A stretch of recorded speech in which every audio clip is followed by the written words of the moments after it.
Hola, buenas. Bueno, bienvenidos al podcast Contra el Muro. Estamos en el Paddy's Pub, en Salamanca. Y hoy lo que vamos a hacer, hoy tenemos aquí a Javier Jara, ¿vale? Que es el autor de este libro que tenemos aquí, que es El hogar de los dioses. Se llama Oráculos y santuarios de la antigua Grecia. Es quizá bueno, Javi, buenas tardes. ¿Qué tal? Buenas tardes, Bueno, ¿cómo estás? una de las primeras preguntas que cuando uno lee el libro se le plantea, ya simplemente viendo el subtítulo, es decir, cuando hablamos de oráculos, santuarios, todos más o menos tenemos ahí en el imaginario, ¿no? Lo que es un oráculo, un santuario, pero ¿qué diferencias había? Es decir, realmente, ¿qué diferencia había entre un oráculo, un santuario en la antigua Grecia?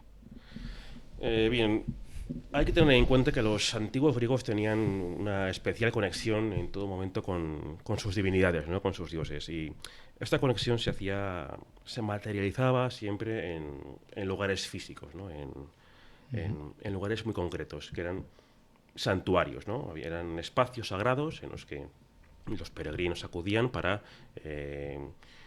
hacer ofrendas, sacrificios o simplemente orar a sus dioses. Dentro de estos santuarios había algunos que eran especialmente apropiados para que el peregrino entrase en esa conexión con el dios en cuestión, ¿no? Son los oráculos. Son santuarios oraculares en los cuales una persona, un griego, llegaba y podía realizar una consulta al dios, ¿no? A través de un procedimiento concreto.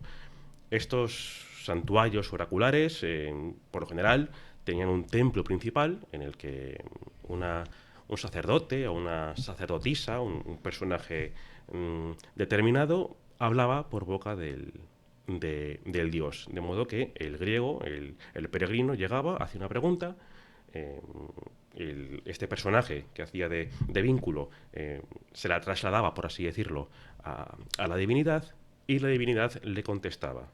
Uh-huh. De este modo, el peregrino podía entrar en contacto con el dios para que éste le respondiese a sus preguntas. Y en este proceso de ir a buscar el oráculo, de encontrar una respuesta, eh, la persona, ¿no? La persona que estaba en el oráculo, que era realmente lo que era la persona, la divina, ¿no?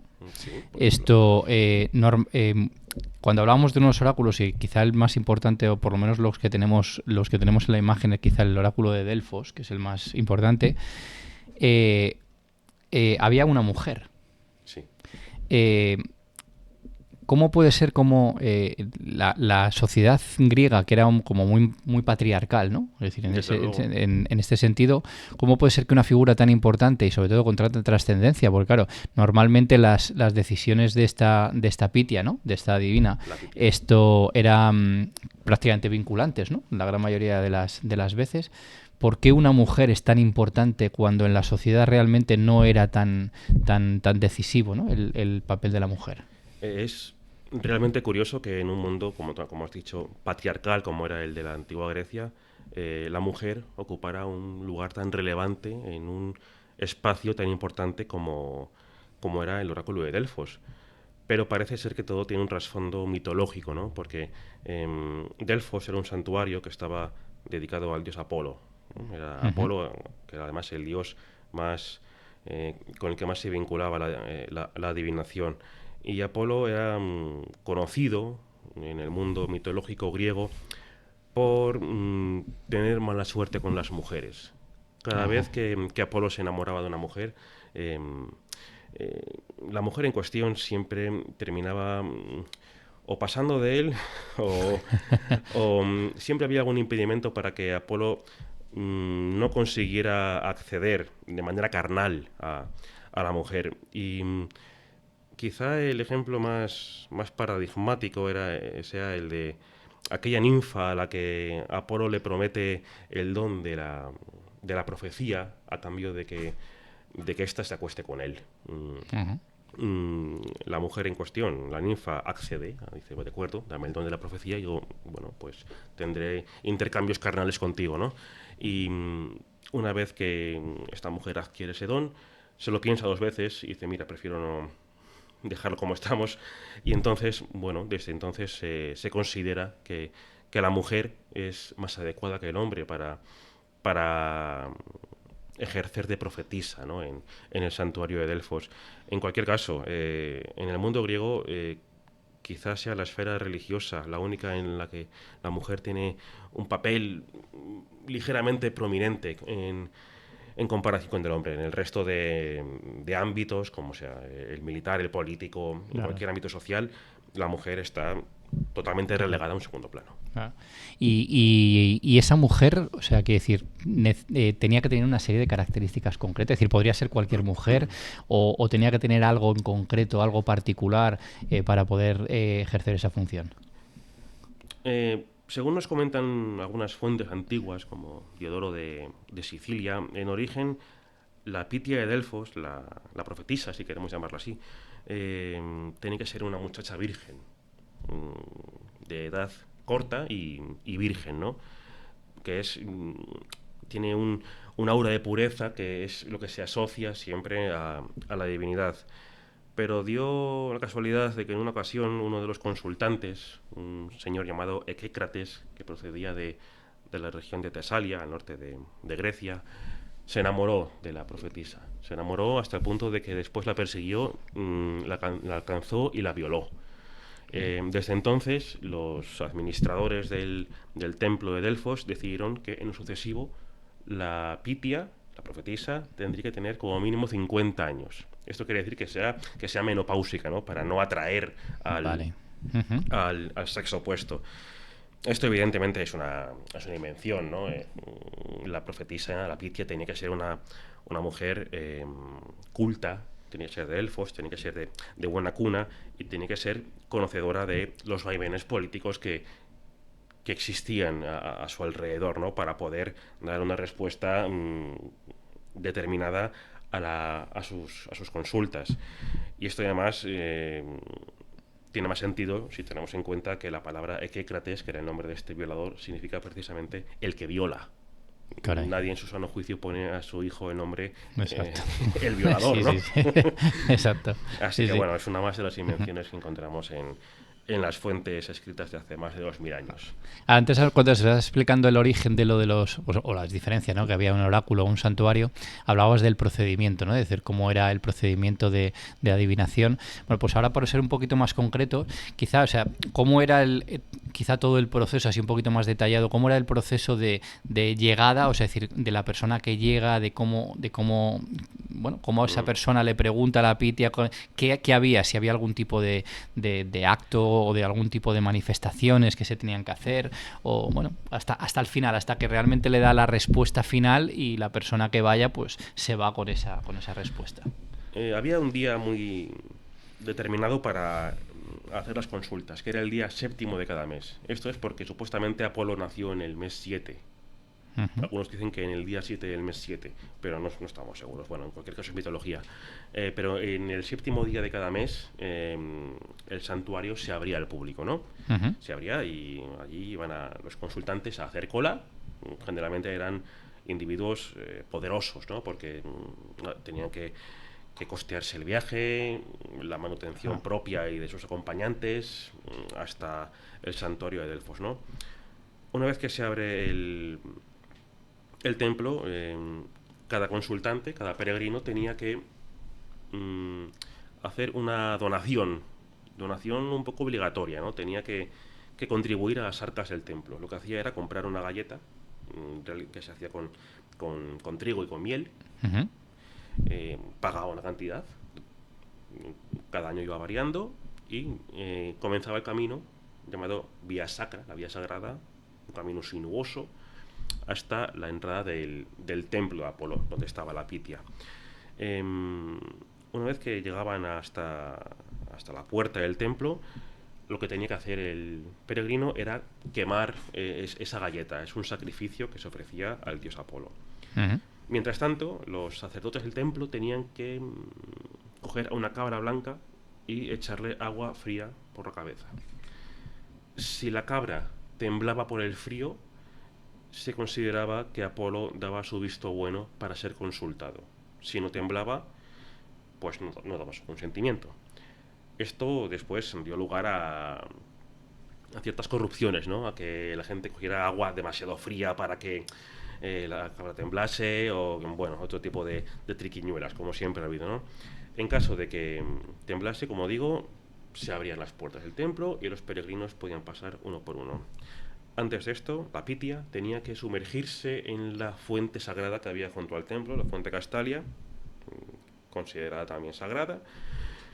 Después tenía que rodearse de laurel. El laurel es una planta muy asociada a los ritos apolíneos. Todas las ninfas que intentan ligarse a Apolo siempre están rodeadas de laurel. Y una vez allí ya penetra en el templo y se sienta, no sabemos muy bien cómo es el procedimiento, hay mucha oscuridad documental, pero se sienta sobre un trípode, a horcajadas. Una postura un poco extraña. Y una vez estando horcajada sobre el trípode, se suponía que ya podía entrar en contacto con la divinidad. Algunas fuentes nos dicen que debajo del templo de Apolo había una grieta, una falla tectónica, de la cual emanaban ciertos vapores tóxicos, y que la Pitia, al estar sentada de cuclillas y sin ropa interior, que era la moda al fin y al cabo en la antigua Grecia, no llevaba ropa interior, pues absorbía esos vapores y quedaba intoxicada, quedaba ciertamente envenenada, drogada, si lo prefieres, hasta el punto de que podía llegar a sentirse en un estado de posesión, quizá un poco autosugestiva, pero de posesión divina, ¿no? Esto es lo que se considera que es el contacto con la divinidad, esa posesión. La mujer profería un galimatías ininteligible y entonces más tarde se lo pensaba bien lo que había dicho, lo que creía que había escuchado, y elaboraba una respuesta que se entregaba al peregrino, ¿no? Tampoco sabemos si el consultante hablaba con la Pitia o había unos sacerdotes que eran intermediarios entre el peregrino y la Pitia. Se ha pensado hasta hace muy poquito que eran estos sacerdotes los que ejercían, como digo, de intermediarios, ¿no? Primero recibían la pregunta, se la trasladaban a la Pitia y después la Pitia trasladaba la respuesta a los sacerdotes y estos al consultante. Mis últimas investigaciones apuntan a que no hay motivo para pensar que los sacerdotes en el templo que acompañaban a la Pitia fueran los verdaderos directores, ¿no?, del proceso oracular, dado que la Pitia era una mujer de cierta edad, de buena cuna, de clase alta, Claro. que conoce lo que está ocurriendo a su alrededor, que sabe leer, escribir, etcétera. Creo que no es necesario que otros sacerdotes, por muy alta que fuera su condición, pudieran interferir en el procedimiento. En cualquier caso, como digo, no estamos seguros. Hay mucha oscuridad documental al respecto y queda mucho por investigar. Claro, tú antes hablabas también de lo de o sea, al final se le da al peregrino, ¿verdad? Una respuesta. Y siempre el oráculo de Delfos supongo que siempre fue muy famoso también por sus predicciones, ¿no? Es decir, tendría como una especie de fama de aquel momento digamos, de dar unas buenas respuestas a la gente que iba. Pero ¿cómo eran esas respuestas? Es decir, la Pitia daba una respuesta muy clara, es decir, yo hago una pregunta, esto, y esto te respondo y no hay ningún tipo de duda, o realmente las respuestas eran más bien ambiguas, sí, o tendentes a según qué interpretaciones. Sí, sí es verdad que Delfos se convirtió en el santuario oracular más famoso ya no solo de Grecia, sino del mundo entero conocido. ¿Por qué? Pues una de las razones era que estaba en el centro geográfico de Grecia. No estaba ni muy al norte, ni muy al sur, ni muy a oriente, ni muy a occidente. Esto ayudó o contribuyó a que individuos de todo el mundo lo tuvieran mucho más fácil para llegar hasta Delfos. Y el segundo gran factor de que Delfos se convirtiera en el gran santuario oracular fue que sus respuestas no fallaban. Y llegamos a la segunda parte de esta pregunta. No fallaban porque eran respuestas muy ambiguas, como tú has sugerido. La Pitia no decía, esto tiene que ser así y así. La Pitia te daba unas directrices que tú tenías que interpretar. Y en función de cómo lo interpretases, el oráculo se cumplía o no se cumplía. Pero si no se cumplía, la culpa no era de la Pitia, era siempre De la del persona que lo consultante, efectivamente, Claro. porque no había sabido interpretar las palabras de la Pitia. Por lo demás, sabemos que la gran mayoría de las respuestas oraculares eran hexámetros que rimaban, ¿no? Ujú. Eran un conjunto, por lo general, de 4 hexámetros, con muchas reminiscencias a la literatura de Homero, a la época más antigua de los antiguos griegos. Siempre había reminiscencias al pasado, ¿no? Y por lo general siempre había retruécanos, había juegos de palabra que los peregrinos tenían que solucionar si querían adivinar el verdadero significado del oráculo. Pero en cualquier caso, si fallaban, como digo, la culpa no era de la Pitia. La Pitia nunca se confunde porque es la boca del dios. Y los Claro, dioses, claro, en tanto que dioses, no se pueden equivocar. claro. Y ese tipo de respuestas que daba, bueno, están evidentemente relacionadas con preguntas. ¿Qué tipo de preguntas eran las más recurrentes? Es decir, ¿la gente podía preguntar cualquier tipo de cosa o normalmente, bueno, estaba como muy claro qué tipo de preguntas se hacían? Si eran más bien de tipo político, si yo qué sé, más bien personales. ¿Qué tipo de preguntas se hacía? Delfos adquirió tanta fama en la antigua Grecia que al final solo recibió a hombres de la mejor condición posible, ¿no? A enviados políticos de las diferentes ciudades que realmente iban a preguntar cuestiones muy importantes para la política de Grecia.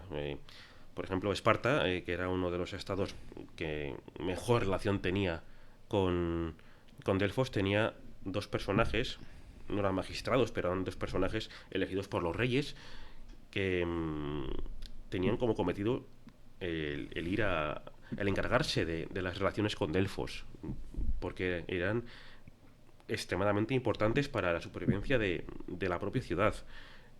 Y tal era esta importancia que las ciudades iban a preguntar si debían hacer la guerra contra otro estado o si debían acometer un tipo de política social o si debían fundar una ciudad en las costas del sur de Italia. Y las respuestas, pues evidentemente, podían ser muy ambiguas.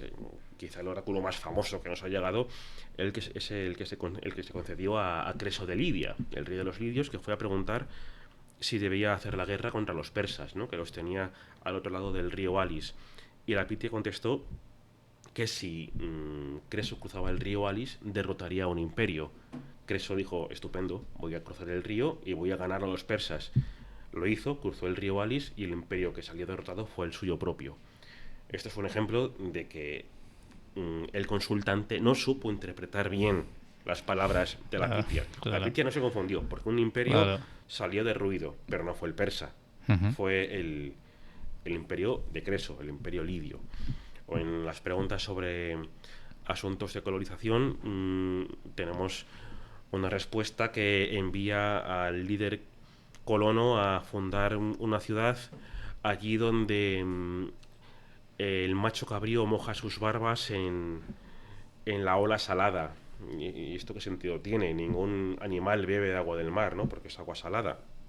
La Pitia se refería a el fruto de la higuera, que higuera y cabrío se dice de una forma muy parecida en el dialecto dorio, Ujú. y donde la higuera hundía sus ramas en el mar, pues ahí tenía que fundar la ciudad. En este caso, este líder, que era Dorieo, perdón, Falanto, consiguió entender bien el oráculo y la ciudad salió adelante y Falanto, el fundador, fue heroizado después. En cualquier caso, hay que saber, bueno, esto también las fuentes escritas siempre nos dicen si acertó o no acertó, todo tiene su tergiversación, pero hay que saber entender los oráculos. Claro, tú antes hablabas cuando estabas diciendo que muchas de las preguntas están relacionadas, pues eso, ¿no? Con la política, con todo lo que es la colonización o las guerras. Claro, debido a la importancia que tienen las respuestas de la Pitia, ¿no? O de los oráculos, de lo vinculante y la importancia que le daba a la gente, Mm. claro, a mí me surge la pregunta de si realmente mm, para entendernos, ¿había corrupción en ese momento? Desde luego. Es decir, ¿se pagaba, por ejemplo, a la Pitia o al oráculo para que diera una respuesta Hay, concreta? hay Sí, claro. muchísimos casos de corrupción de la Pitia. El caso más famoso quizá es el de la familia ateniense de los Almeónidas, que quería gobernar en Atenas, ¿no? Donde estaban los Pisistrátidas, los famosos tiranos de Atenas, ¿no? Los Almeónidas eran proclives a establecer la democracia en Atenas, ¿no? Lo que intentemos ahora por democracia. Pero estaban exiliados de Atenas. Sin embargo, mantenían excelentes relaciones con el santuario délfico y consiguieron sobornar a la Pitia o al colegio sacerdotal para que cada vez que fueran los espartanos a hablar con la Pitia, ésta les dijera que tenían que liberar a Atenas de la tiranía. Da igual cuál fuera la pregunta. La respuesta tenía que ser: tenéis que ir a Atenas y cargaros a estos. Claro. ¿Qué pasó? Que los espartanos, que eran muy devotos y hacían siempre lo que les decía el oráculo de Delfos, fueron a Atenas y efectivamente derrocaron la tiranía de Atenas y consiguieron establecer a esta familia de los Almeónidas en la ciudad. Gracias a esto surgió la democracia en Atenas y bueno, es quizá uno de los acontecimientos más trascendentales de la política europea, teniendo en cuenta que Atenas es la ciudad donde surge, que sepamos, la democracia por primera vez en la historia. Gracias a esta corrupción de la Pitia, disfrutamos en la actualidad de regímenes democráticos. O sea, la democracia empezó con la corrupción. Es triste. Sí, por así decirlo. Es posible que también termine con la corrupción, pero... También. Sí. Pero sí, sabemos que es muy probable que empezara por la corrupción. Así de triste es la historia de Occidente. Sí. La historia es muy real muchas veces. Demasiado. Esto también cuando, bueno, estamos hablando todo el rato muchas veces, que es normal porque es el más famoso, el oráculo de Delfos, pero evidentemente había otros tipos de oráculos, ¿no? También supongo que también muy importantes. ¿Eran todos iguales o se dedicaban todos a lo mismo? ¿Había alguno que fuera así como particular, como que tuviera una característica especial por el que realmente haya pasado a la historia? Oráculos había diseminados por toda la geografía, ya no solo de Grecia, sino por todo el mundo conocido, ¿no? Había oráculos también en Anatolia, lo que es la Turquía, en Egipto, y no todos estaban consagrados a Apolo, aunque es verdad que Apolo era el dios que más se relaciona, ¿no? con lo que es la profecía. Otros oráculos de gran renombre estaban dedicados a Zeus, ¿no? Por ejemplo, el más antiguo que se conocía, que era el de Dodona, estaba dedicado a Zeus, ¿no? Y es curioso porque el método oracular, el proceso oracular, era muy diferente al que se conoce en Delfos. En Dodona había un roble sagrado en mitad del santuario que simbolizaba a Zeus, ¿no? Era lo que materializaba al dios. No sabemos muy bien cómo era el proceso, pero sí sabemos que había unos personajes, unas mujeres, que se les conocía con el nombre de palomas, ¿no? Porque no solo porque las palomas estén en los árboles, sino porque, según la mitología, Zeus está también vinculado a las palomas, tanto a las águilas como a las palomas. Y en caso de consultar al oráculo de Dodona, como en todos los santuarios de Zeus, la respuesta tenía que ser muy concreta, a diferencia de Delfos, ¿no? Que era más ambigua. En los santuarios de Zeus, la respuesta tenía que ser sí o no. No había espacio para más. Creemos que había tablillas que se colocaban de manera vertical sobre una plataforma que se movía después, y dependiendo de hacia qué lado cayese esta tablilla, la respuesta era o un sí o un no. Pero como en todos los santuarios oraculares, lo cierto es que no tenemos demasiada idea de cómo era este procedimiento. Otro de los grandes santuarios de Zeus era el que estaba en Siwa, en Egipto, que es exacto, muy famoso porque fue el lugar donde a Alejandro Magno se le comenzó a considerar un dios, ¿no? Porque, según nos cuentan algunas fuentes, Alejandro Magno accedió a este santuario después de conquistar Egipto, a los persas, accedió, y allí los sacerdotes le dijeron que era el hijo de Zeus. Esto según algunas fuentes. Otras fuentes dicen que dijo otra cosa. En cualquier caso, Alejandro Magno salió de allí diciendo que era el hijo de un dios y se le intituló como faraón. Que los faraones, al fin y al cabo, eran dioses, ¿no? Dioses vivientes. El proceso de consulta en Siwa como en Dodona era el mismo, porque eran los dos santuarios de Zeus. Ujú. Era pues una tablilla de un tamaño mayor quizá en Siwa, porque había más gente, que era movida hacia un lado o hacia otro para decir sí o no a una consulta. Podemos imaginarnos la facilidad para corromper estas consultas. Si tú mueves hacia un lado la plataforma Claro, sobre la que está la tablilla, cae. Y si tú claro. quieres que diga sí o que diga que no, es más fácil mover esta plataforma. Corrupción oracular siempre ha habido, tanto en los santuarios de Apolo como en los de Zeus. De Zeus solo conocemos más, pero los más famosos eran estos dos, el de Dodona y el de Siwa. De Apolo conocemos aún más, sobre todo en Asia Menor. Tenemos el de Dídima, por ejemplo, también muy famoso en épocas posteriores, o el de Claros, que tuvo una gran actividad oracular eh, durante el Imperio Romano y que tenía unas respuestas oraculares larguísimas, eran casi tratados filosóficos. Toda esta actividad siguió hasta que, evidentemente, el cristianismo triunfó sobre Claro. las Ujú. religiones paganas y los emperadores cristianos decidieron cerrar todos los santuarios paganos. Hay un capítulo en tu libro, una parte de tu libro, que cuando uno va leyendo y de repente se lo encuentra, se queda muy extrañado, pero pues por lo impactante que es, ¿no? Porque tratas el tema de la prostitución. Sí. Eh, ¿Realmente o cómo era esa prostitución que había? ¿O realmente era una prostitución tal y como la entendemos nosotros actualmente? ¿O cómo era ese? A ver, prostitución siempre ha habido, al fin y al cabo, ¿no? Siempre ha habido mujeres dedicadas a ejercer este tipo de labores sexuales, y eso es así Ujú. desde que tenemos conocimiento de sociedades civilizadas, ¿no? En el caso de Grecia, de la antigua Grecia, mejor dicho, había por lo menos dos tipos de, de trabajos que podemos considerar, no quiero decir sexuales porque no tiene por qué implicarlo.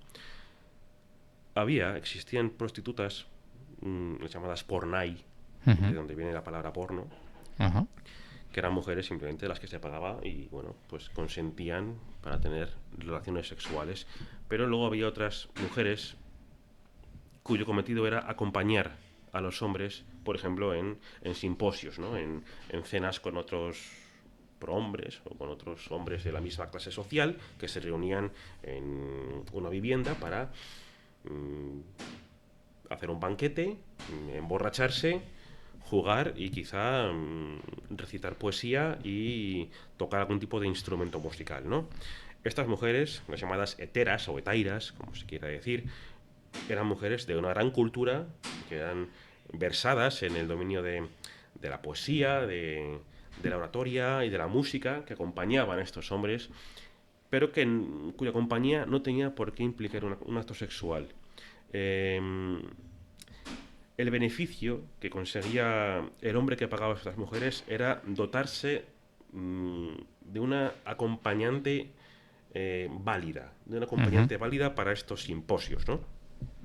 Si después todo terminaba en actos carnales, que podía ser, no estaba estipulado en ese contrato, por así decirlo, entre ambas partes, ¿no? Simplemente, pues bueno, acompañaban a los hombres y después se extinguía la relación.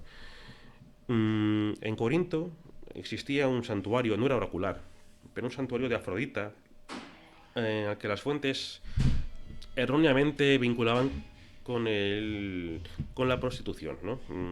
Se decía, sobre todo de parte de Heródoto, tenemos noticias que nos hablan de, bueno, actos sexuales en este santuario de Afrodita, que nos dice que las mujeres, si querían encontrar matrimonio, tenían que acceder al santuario y esperar a que un hombre las eligiese para, a cambio de dinero, tener sexo con él.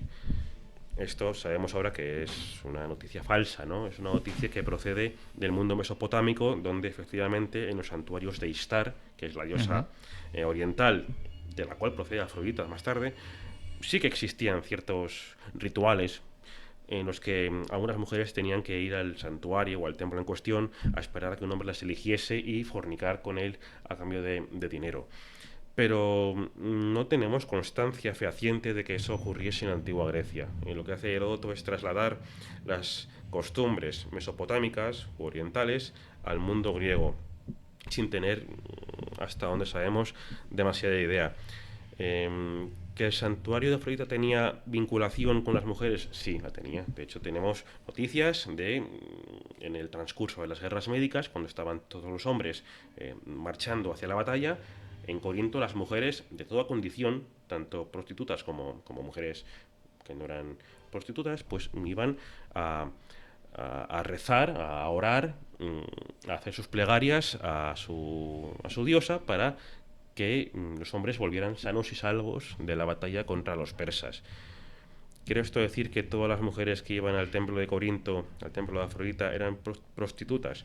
Pues evidentemente no. Simplemente tenemos una idea deformada y tergiversada de lo que era la prostitución en la antigua Grecia, que procede en buena parte de Heródoto y de su confusión con el mundo oriental. Otro de los aspectos que también, bueno, pues quizá, aunque le hemos dicho al principio que era santuarios y oráculos, pero realmente tu libro lo que hace es una magnífica visión de lo que es la antigua Grecia en muchos aspectos, y quizá uno de los que yo creo que realmente todo el mundo tenemos como idea, ¿no? Como más famoso de la antigua Grecia, porque además lo tenemos actualmente, son los Juegos Olímpicos. Sí. Los Juegos Olímpicos, aparte de lo que fueron, que todos más o menos podemos conocer, pero ¿qué importancia tenían para los griegos? Es decir, que realmente qué valor le daban ellos a esos Juegos Olímpicos.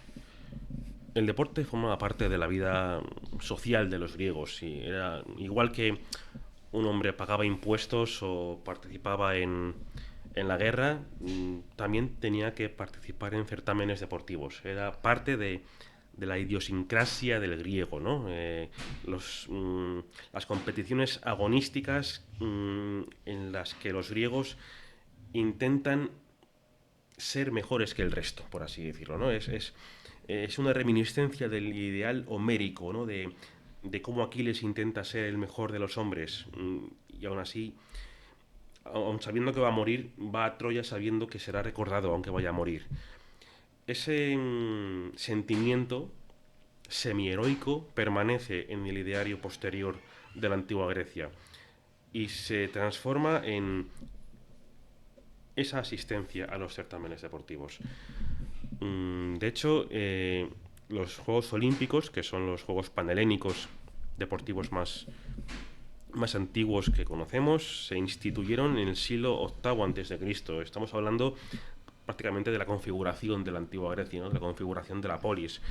Y nacen junto al santuario de Olimpia, que es también uno de los santuarios más antiguos que conocemos de la Grecia arcaica. Incluso se puede decir que el santuario olímpico casi se configura alrededor de la creación de estos juegos. Los que vencían en los Juegos Olímpicos adquirían una fama y un renombre que no podemos imaginar. Su efigie se tallaba en una estatua y quedaba ahí para la posteridad. Se le proporcionaba una vivienda quizá o una paga sempiterna hasta que muriese. El que ganase en los Juegos Olímpicos era lo más parecido a un héroe. Un vencedor en unos Juegos Olímpicos era lo más parecido que había a un héroe. Sobre todo después de que estos certámenes se abriesen al pueblo llano, porque en un principio eran juegos dedicados a las aristocracias, ¿no? A las élites que tenían un caballo y podían competir y que tenían tiempo para hacerlo. A partir del siglo VI, V a.C. comienzan a abrirse un poco estos certámenes y participan personajes del pueblo llano, gente que, por decirlo de algún modo, no tiene dónde caerse muerta, puede cambiar diametralmente su forma de vida a raíz de una victoria en estos juegos, ¿no? Era un acontecimiento que atraía a todos los individuos de Grecia y de fuera de Grecia, tanto pobres como ricos. No se me ocurre nada parecido en la actualidad. Quizá un mundial de fútbol No, bueno, los Juegos Olímpicos en la actualidad también, pero la fama que ganaban esos vencedores no es algo que encontremos en la actualidad a quienes ganan una medalla de oro en los Juegos O sea, Olímpicos. puede ser que trascendieran más allá del deporte. Desde luego, desde luego. Muchos de los vencedores terminaban siendo políticos. En Atenas, uno de los que vencieron en unos Juegos Olímpicos intentó dar un golpe de Estado. Accedió Cilón, se llamaba Cilón, accedió a la Acrópolis y intentó establecer una tiranía bajo su mando. Tuvo la mala suerte de que el pueblo se negó, pero podría haber sido al revés. El pueblo se negó porque tenía vínculos con otra ciudad enemiga y tal, y bueno, no les gustó mucho a los atenienses, pero se podría ver el caso de que de que este señor, Cilón, tuviera apoyo del pueblo ateniense por haber vencido en los Juegos Olímpicos y estuvieran de acuerdo en que se convirtiese en el tirano de la ciudad. Así de fácil era. Y de hecho, la gran mayoría de los dirigentes de las ciudades griegas competían directa o indirectamente en los Juegos Olímpicos, bien ellos mismos, bien a través de representantes, ¿no? que dirigen sus caballos o que conducen sus carros, etcétera. Bueno, Javier, pues oye, muchas gracias. Bueno. ¿Vale? La verdad que es un libro fantástico, porque como lo has ido explicando incluso muy bien ahora, también aquí con el podcast, pero también en el libro, o sea, hemos entendido mejor, ¿no? Cómo es la antigua Grecia y además todas las relaciones que tienen los oráculos, o sea, lo que es la religión, los juegos, incluso nos has ayudado a entender, pues eso, lo que es la política, la sociedad de la antigua Grecia a través de todo ello. Y además de una forma muy clara. Es verdad que es un libro que realmente tiene mucho contenido, pero realmente está muy bien explicado. Es decir, está fenomenalmente explicado. Te lo agradezco. Queda muy claro muchas cosas y además también da pie a que uno quiera saber más cosas que además gracias a que lo que nos has dicho hoy pues nos has ilustrado mucho más y además nos ha dejado mucho más claro. Yo creo que preguntas que a lo mejor gente que no somos expertos como tú en esta materia nos hace, digamos, disfrutar de todo aquello. Así que te lo agradezco mucho. Muchas gracias. Bueno, queda mucho por investigar, pero bueno, creo que este libro puede ser una plataforma desde la que saltar, ¿no? al estudio de lo que es la religión griega. Queda mucho por conocer, como digo, pero bueno, es una buena forma para aquellos que no están iniciados en la materia para que puedan comenzar a indagar, ¿no? en este apasionante mundo que es la antigüedad en general y la religión en particular, ¿no? Así que espero que te haya gustado de verdad. Mucho, la verdad que sí. Y te agradezco todas las preguntas y nos veremos pronto, supongo. Pues un placer. Lo mismo digo, muchas gracias. A ti, que vaya muy bien. Igualmente, adiós.